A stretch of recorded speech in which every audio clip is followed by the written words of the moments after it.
এখন যে কেকটা আমি মেক করছি এই কেকটার ডেলিভারি চার্জ 500 টাকা। জি, এই কেকটা আমার কাছ থেকে একটা আপু সাভার থেকে অর্ডার আমার করে। কাছে 2 দিন আগে অর্ডার কনফার্ম করে রাখে।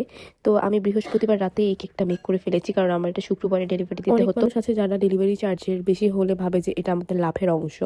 আসলে যে কেক নেওয়ার সে এমনিতেই আপনার কাছ থেকে কেক নেবে। ডেলিভারি চার্জ বেশি হলেও নিবে, কম হলেও নিবে। ডেলিভারি চার্জটা একদমই আমাদের কেকের লাভের অংশ না। এটা এজেন্সি থেকে ফিক্সড করে দেওয়া হয়। আপনার কিলোমিটার ওয়াইজ আপনার ডেলিভারি চার্জ আসবে। আমি এমনও কাস্টমার দেখেছি যারা ডেলিভারি চার্জ 150 বা 180 শুনেও অর্ডার ক্যান্সেল করে দেয় সবকিছু কনফার্ম করার পরে। তো এটা অ্যাকচুয়ালি তাদের ফল্ট না, কারণ তাদের তো মনে হচ্ছে এটা আমাদের বিজনেস, ডেলিভারি চার্জটা বেশি রাখা।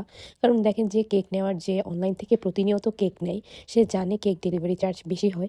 কেক ডেলিভারি আমরা নর্মালি যদি কুরিয়ারে করে দিই তাহলে কেকটা নষ্ট হয়ে যাবে। আর কুরিয়ারে সব জিনিস পাঠানো যায় না, যেহেতু এটা একটা সফট জিনিস, সেহেতু আমরা আমাদের পার্সোনাল রাইডার বা এজেন্সির সাথে কন্ট্রাক্ট করে তারপর আমরা হচ্ছে গিয়ে কেকগুলো ডেলিভারি করে থাকি। এইরকম কেকের অর্ডার আমি সচরাচর নেই না।